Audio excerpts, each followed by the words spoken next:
was intended to replace PCR because there were so many supply problems linked to that technology. And we ran a trial in Nigeria, Ethiopia, Kenya, and Cameroon. And we found that this diagnostic was particularly effective for COVID-19. And where we're moving now is to expand this. We obviously need regulatory authorization.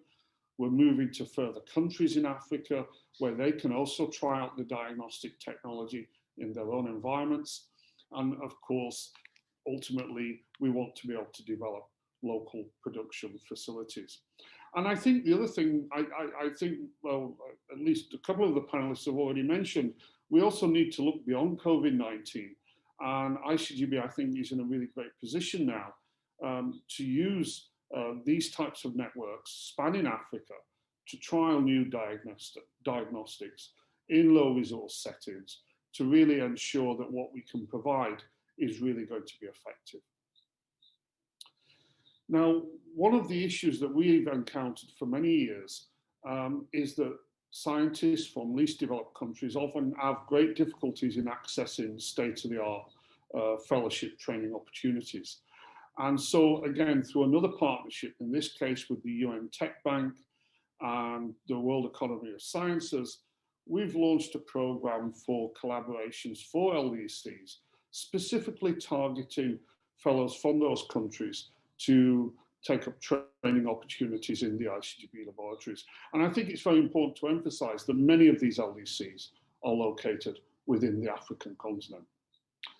And also linked to this, to get therapeutics, diagnostics, and so on and so forth out to the market, to the people who really need it, you need to ensure that there is efficient and sustainable biotechnology policy and regulatory networks. And so what we're also offering through this workshop, through this program, are training workshops online for scientists and regulators from LDCs. And this is something that I think is going to be extremely important in making this area move forward. Thanks to the Italian Ministry for Foreign Affairs, we also have a large program being developed in the Horn of Africa for, again, for fellowship training. And also in this particular instance, we're grant funding. So young scientists who have spent time overseas wish to return home and establish their own research laboratories. We will be providing funding to help those activities get established. I think gender equality is something that we're all acutely aware of, and I think in Africa and LDCs, this is particularly acute. And so again, through the Ministry of Foreign Affairs, we have a program that has just been established where fellowships will be provided specifically for women scientists to be able to access state-of-the-art facilities in the labs in Trieste, New Delhi, and Cape Town for training in a whole variety of different research and development activities. And again, obviously linked directly towards this as well, as I just mentioned, for women fellows from LDCs, it's really important that you dedicate specific programs so women scientists from these countries can gain access to adequate training and capacity building opportunities. And this is through a collaboration with the UN Office on South-South Cooperation, which is specifically targeting fellowships for women to go to laboratories in New Delhi and in Cape Town. And then finally, the groups of Dennis Nadolo in Cape Town, ICGB Cape Town, has developed this fantastic collaborative project, which has been supported by STDF, which is basically to promote the use of biopesticides for late season crops, to really help mitigate the problems of pesticide residue mitigation in the SADC countries, and therefore facilitate enhanced trade.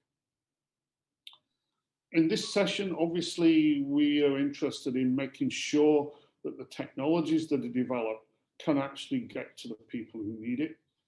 And for that, we have the technology transfer division of ICGB. And I'm not going to say much about the various products. I think to answer Beneni's question, it shouldn't be my position to say to Africa what you really need, what you should be taking up. Obviously, production of insulin for diabetes is incredibly important. But, we need to hear market analyses, assessment of the situation within different regions of Africa to understand fully what are the reagents, the biosimilars that we can deliver, which are going to be most effective. But just to emphasize that what ICGB can offer is a production capability that can produce these products to meet all the FDA and European pharmacopoeia standards, but at prices which are orders of magnitude cheaper than those that are currently available. And of course, the training that goes with this, we do it in person, but also in the course of the last year, the need for remote access to some of the technologies is something that we've been acutely aware of, and I've so developed a video on-demand platform, which again is available for all of our partners. And I think with that, I'll stop at that point. I don't want to go on for too long, so I'll stop there. Just to mention on this last slide that we also do this in the agricultural sector. So we're working also very closely with partners in many of our member countries to develop biofertilizers, which really need work in the field with the partners in a specific geographical location to identify microbiomes that can be used to improve crop production and yield. So I'll stop there. Thank you very much, Beneni. Thanks a lot, Dr. Banks. I think what is crucial is probably, and you mentioned this, is the issue of capacity building, especially looking at gender issues, women. I mean, I don't think there is a society that can be successful when it leaves behind the majority of its people. And in this case, women are by and large the majority. And if we leave them behind, as a country, we're just doomed to fail. Now, the next speaker is Dr. Dunham. And, one of the things that CEPI was quite clear about in the beginning as we started to engage, maybe from April, May last year, on issues of manufacturing of vaccines, you were already clear in your mind that for us to really beat this pandemic, we need to expand the manufacturing capability beyond what it currently is and where it currently sits. And I found that to be very much a visionary from your side. And I just want you to really now share with us what role do you think you can play as CEPI in support of our ambition as the African continent to manufacture locally, and maybe some of the key considerations that you think we need to really have. And I'm saying this because I think having amassed that number of experience in the biopharmaceutical sector for all those years, you probably would have picked up some of the lessons that we need to be wary of. So I hand over to you and then we take it. Thanks a lot. It's your turn, Dr. Dunham. Thank you very much indeed, Mboni, and thank you also to the BioAfrica Convention for this opportunity to contribute today to this very important discussion, galvanizing, of course, momentum behind supporting vaccine manufacturing in the continent of Africa. In fact, as indicated, CEPI are very not only supportive, but already actively contributing to these important activities. And there's 4 core areas that CEPI are fulfilling that through. I guess primarily, and top of the list, arguably, is the MOU that was signed between the Africa Union, the Africa CDC, between CEPI and the CDC in April this year.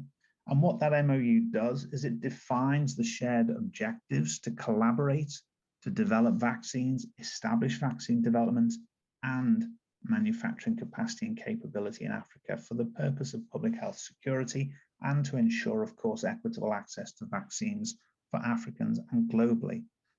There's a number of core kind of objectives underneath that MOU that are described within that MOU in terms of ensuring pandemic and outbreak preparedness, supporting investment in innovation to enable faster and easier production of vaccines in Africa, investing in capability and capacity, building of human resources, and I think as we've heard already, training and upskilling of workforce is a key component to reach that ambitious target for vaccine manufacturing, of course, in any country, in any region. Strengthening institutions that enable science, for example, in strengthening laboratories, research hubs, and we've heard already from Marina a little earlier where there's work ongoing in that department throughout the continent already. And then importantly, fostering partnerships that enable that sustainable expansion of vaccine manufacturing. No country or no continent even can do this alone. As we've seen through the COVID pandemic, it is so important for global collaboration. We've heard about some of this already in this session, but it's important to make sure that there is that collaborative partnership and association. So that's kind of one area that CEPI is focusing on, obviously the MOU together with the AU-CVC, but it's not the only area. So CEPI has this year conducted a survey. It largely builds on the survey from last year that CEPI undertook, where we have mapped the vaccine manufacturing landscape, the capabilities and the capacity throughout the Africa region. We've done this for other regions as well, Latin America, Middle East, Southeast Asia, Western Pacific, etc. But in terms of Africa, what we're doing there is taking that data and using it or helping PAVM, the Africa Union CDC PAVM organization, with their Africa vaccine manufacturing capacity capability road mapping, which is an exercise that is already in process. Marina mentioned it a moment ago in terms of how the Africa continent has been divided, as it were, into regions, and there's going to be hubs developed within each region to support vaccine manufacturing. So CEPI's data that we have is going to be leveraged to help support that process, help empower the decision-making and the process towards building that capability within those 5 hubs. CEPI is also a member of the COVAX Manufacturing Task Force, within which there is a workstream 3, that is focusing on establishing or expanding vaccine manufacturing capacity capability in Africa. The mRNA hub that the WHO announced recently in South Africa, and the intent of that hub to support not only transition of mRNA capability to Africa, but then spinning it out to other regions within the continent as well. So it's an important and long-term initiative, without any doubt. And then lastly, in terms of CEPI support, we are obviously very much closely working also with the WHO Local Production Unit. They hosted a World Local Production Forum back in June, at which was discussed those broader challenges, those broader requirements to establish vaccine manufacturing. So it's not just a case of building a facility. You need the infrastructure, you need regulatory support, workforce training, upskilling is a recurring theme and one that really needs to be focused on moving forwards. So I think these are the kind of core areas that CEPI is very involved in already, actively contributing to, and look forward to contributing further moving forward as Africa continues on this important journey that it is indeed taking. In terms of that roadmap, and I'll be very brief here because I can see time's ticking. In terms of the roadmap, CEPI has also considered, well, what is the appropriate kind of requirement to establish or expand vaccine manufacturing? It needs to focus on regional solutions to establish that capacity, and we've heard from that already today. We need to leverage or establish collaborative partner networks and or associations, and also need to think about who is the champion, who's going to be the responsible person for that oversight and that leadership, and provide that local ownership. It has to be driven locally. It has to be owned locally. It has to be owned locally, not just the vaccine manufacturing facility capacity and capability build, but the collaborative partnerships, the training, the orientation of the business models and the public-private investment initiatives to facilitate the long-term ambition to ensure sustainable manufacturing facilities are built. As we heard already from Marina, there's routine vaccinations. Well, those routine vaccinations can be leveraged to support facilities keeping the lights on, staying warm in those inter-pandemic periods. That's a key factor to think about. And as mentioned, the infrastructure, which I touched on a moment ago, from the World Local Production Unit, WHO World Local Production Forum. So there's some kind of key thoughts I hope are valuable and helpful, not just in terms of CEPI's interactions and collaborations. I'm happy to collaborate, of course, closely with the Africa continent, particularly with the AU and CDC, but also our thoughts as to what a roadmap looks like to transition forward to that important 2040 date that Marina shared with us a little earlier, and certainly one that CEPI stands behind and wishes to support as much as feasibly possible. And with that, I will close and hand back to you. Thank you very much, Mbonye. Yeah, so thanks very much. And I really think that I stand here being one of those who really appreciate the work that you're doing at CEPI. I think with you, not only will we be able to realize the dream of the African continent, but also many other developing and least developed countries that are really struggling to get out of the various medical conditions. I now, everything obviously has to somehow end up with issues of money and economics. And I'm pleased that Mr. Kalishas Tudalife has joined us. If you really can just very briefly show with us which policy measures and incentives are required to expand the production of pharmaceutical products in the region. But I think most critically also to think about the financing instruments. You know, how do we make sure that even as we want to get into this space, we find ourselves being able to sustain it and have a stamina to continue going forward? I know maybe some of the questions might be out of what you have prepared yourself to share with us, but you know, in as much as it fits in there, just share with us. We want to take some of the exciting messages forward to share with the rest of the continent. Thanks very much. It's over to you, Mr. Tudalife. Thank you very much, and I hope you can hear me. Loud and clear. Thank you. No, it's I'm very happy to have joined the discussion. Indeed, I'm not sure if I can adequately respond to some of the issues you mentioned, particularly related to financing instruments. But I think these things are really associated to the other. I think looking at the policy measures, I think we have to acknowledge so far in the region or at a regional level, we have always been guided by by the situation on the ground that was before the advent of COVID, of course. And so far, the focus has always been on the other pandemics, if you like. And this has to do with HIV and malaria, and I think to some extent TB perhaps, but predominantly those two.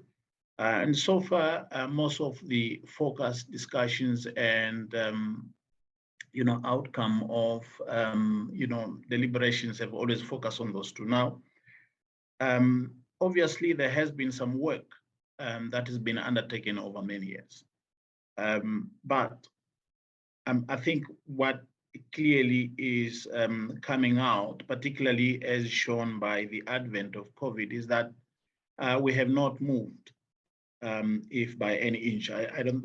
We have been pretty slow at a regional in terms of us boosting regional manufacturing, and there are various factors for this.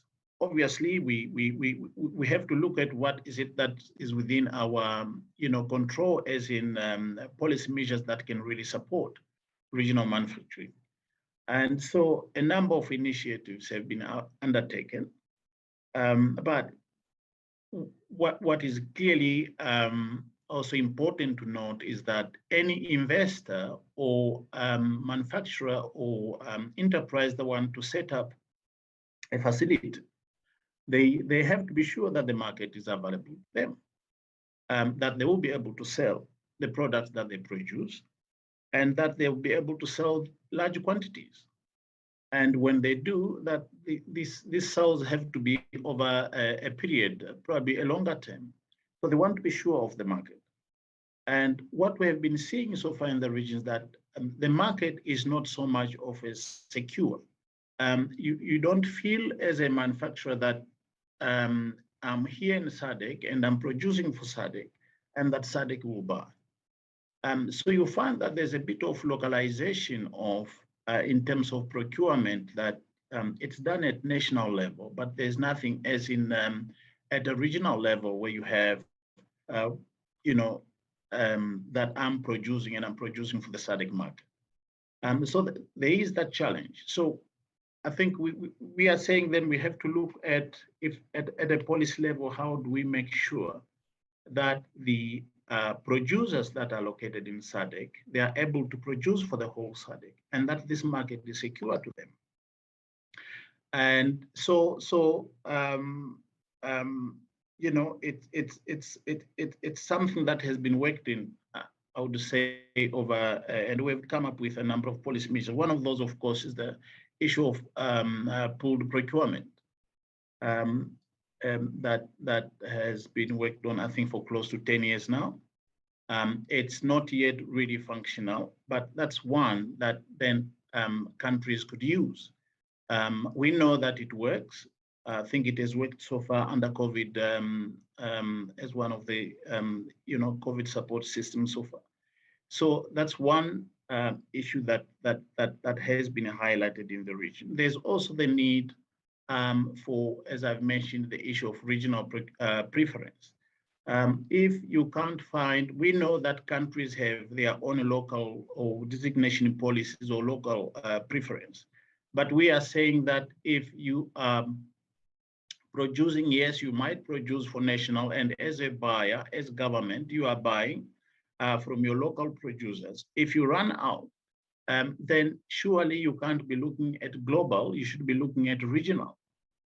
So these are issues that we have looked at, and it's one of the measures that have been included in one of the protocols that was recently signed, but of course not yet in force, which is to ensure that in future that member states, when procuring, that they have a preference for regional products. So there is the need, the issue there is to ensure that there's certainty to a manufacturer that once they produce, there's a market available to them and that they can sell these goods. Otherwise, really, we've had challenges with ensuring that there is some kind of certainty.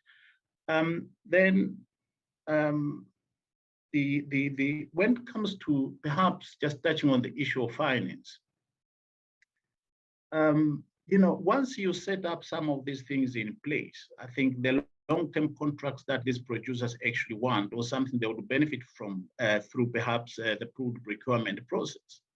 I think the issue of finances could come in, but we really can't be talking of finances now when the market is not even secure, and that it's not available or not accessible to a producer of products. So really, I think it is a necessity, the finance issue, but I think we have to sort out the issue of markets, that the markets are actually available.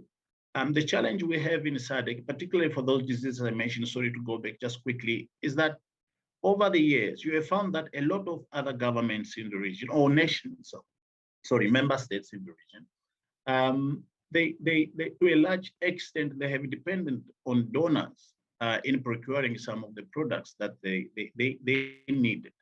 And this then displaces regional-based producers who, in most cases, are producing at a premium compared to producers elsewhere.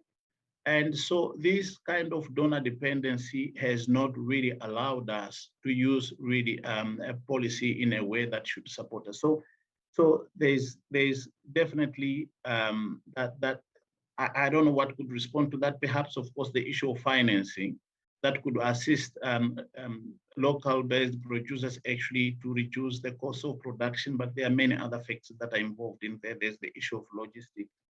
Of course, there's more work with regard to harmonization that has taken place. I think we have seen some positive moves in that regard, but I think the main issue is really about you know, the regional market being available to regional producers.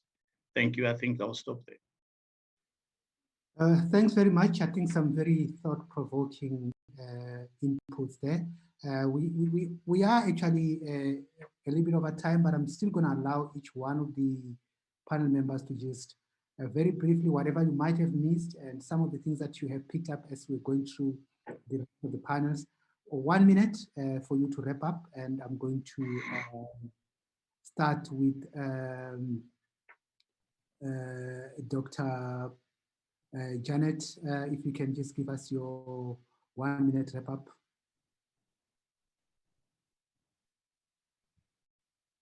Thank you. Mine is just to thank you for having associated the African Union Development Agency in this conversation, and to look forward to continued collaboration with you and the other organizations represented on this panel, particularly those that have spoken to the African Union's vision to enhance the local capability to produce medicines on the continent. We look forward definitely to a coordinated approach to the way we handle the local production agenda on the continent. And the NEPAD is happy to work with the colleagues around the table to further this agenda. Thank you. Thanks very much, Dr. Makwana. Thanks, Maureen. I'm very happy that Kalicia's mentioned the aspect about predictable demand. I think that is certainly key for sustainability. And I'm sure I'm not only talking from a vaccine perspective, I'm talking from pharmaceuticals and other, commodities that are there. Unless there is predictable demand, the aspect of localization will just but remain a dream. But I think also, just to combine with what the other things that have come through, I think it's quite clear that there's not one factor, where we can just have a magic wand and then things will just happen. It's clear that we need a multiplicity of things to work in combination. We need the support of each government. We need support of the continent as far as the AE is concerned. We need regulatory harmonization. We need investments. We need stable markets. So I think it's a combination of things that we need in order for Africa to realize its dream. And that's my parting shot. Thank you very much, Morena. Thank you, Morena. Dr. Banks? Yeah, I would just really like to thank everyone. It's been a tremendous session, and I agree with all that's been said, really. One thing I think that is very important is that when we do establish these production facilities and we do move forward in this, we don't want to be building huge companies that want to become competitors to Glaxo and so on. What we need are companies that are going to really serve Africa. And so I think we always have to keep that very much in mind, that the products that they're producing are going to be produced at a realistic price, which can really get to the people that need it. So, and I look forward to following up with a number of the panelists after this. Is some really insightful comments, and I'd like to discuss some of the aspects further after this session. So thank you. Thanks very much, Dr. Donna. Thank you very much indeed. As to add to the thanks already, much appreciate the opportunity to contribute to this important discussion. And I think, as I mentioned a moment ago, and we've been talking all the way through in some respects, the importance of collaboration, partnerships, associations being built under a kind of stewardship or a governance through the kind of champion, as it were, cannot be underestimated. Also, of course, is the importance of workforce training, upskilling of people through universities, through placements, through engagements, through international engagements, maybe through online courses, etc. Getting the workforce up and trained is also a key component to the local ownership, which is going to be so key to the long-term future of these activities. So once again, thanks very much indeed for the opportunity to speak today. And of course, CEPI stands by, as indicated by the MOU with the African Union CDC, to support and continue this important journey towards 2040 and reversing the imbalance of the 1%, 99% vaccine ratio that we saw a little earlier. That needs to be changed, and changed by then easily. Thank you. Thanks very much, Mr. Chaliba.